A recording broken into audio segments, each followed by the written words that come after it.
সম্প্রতি জি বাংলার যে ধারাবাহিকগুলি আলোচনাতে জায়গা করতে সক্ষম হয়েছে, মিঠিছোড়া তাদের মধ্যে অন্যতম। কিন্তু এবার এই ধারাবাহিকের দর্শকের জন্য একটি বড় খবর সামনে আসছে। রাতারাতি বদলে যাচ্ছে ধারাবাহিকের বেশ প্রধান অভিনেতা। মুখের বদল হচ্ছে মিঠিছোড়াতে। সম্প্রতি ধারাবাহিকে দেখা যাচ্ছে রাই আর অনির্বাণের বিয়ে নিয়ে এগিয়ে যাচ্ছে গল্প। তাদের বিয়ের তোড়জোড় করছে দুই পরিবার।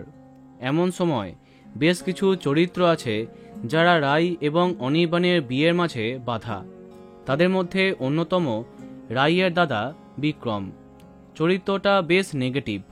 এতকাল এই চরিত্রে আমরা যাকে দেখেছি তিনি হলেন জনপ্রিয় টেলি অভিনেতা অনিরুদ্ধ গুপ্ত।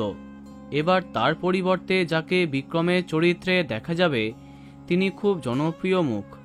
এবার থেকে টেলি অভিনেতা সুতীর্থ সাহাকে দেখা যাবে এই চরিত্রে। তাকে আমরা অসংখ্য ধারাবাহিকে দেখেছি, যেমন প্রথমা কাদম্বিনী, কে আপন কে পর, মেঘে ঢাকা তারা প্রভৃতি। কিন্তু এমন পরিবর্তনের কারণটা কি?